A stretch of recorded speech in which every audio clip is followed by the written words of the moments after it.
Lors du premier jour d'opération lundi matin, de nouveaux trajets ferroviaires. La tragédie touche le train 501 de la compagnie Amtrak. Les choses ont juste commencé à basculer, comme si elles tournaient autour de moi et nous nous sommes retrouvés sur le côté et tout s'est assombri. Et les choses ont commencé à voler autour de moi et c'est alors que tout s'est arrêté. Les automobilistes stupéfaits ont regardé le train dérailler. Une voiture a fait une chute de l'autoroute inter-État en contrebas, une autre était pendue au viaduc.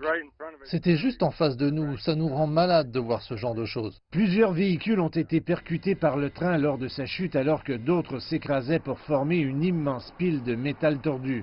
Les gens qui étaient dans les véhicules, quand vous voyez les photos, c'est assez horrible. À ce stade-ci, personne qui se trouvait dans ces véhicules n'a succombé à ses blessures. 77 passagers et 7 membres d'équipage étaient à bord du train qui se dirigeait vers le sud de Seattle à Portland. Les témoins se sont mobilisés pour secourir les survivants piégés dans les décombres et aider les équipes d'urgence à les amener dans les hôpitaux. Certains ne pouvaient pas bouger, ils avaient des blessures au dos ou au cou. Certains d'entre eux avaient des jambes cassées ou des chevilles cassées et la plupart avaient un traumatisme crânien. Une équipe du Bureau national de la sécurité est en route pour enquêter sur la cause du déraillement.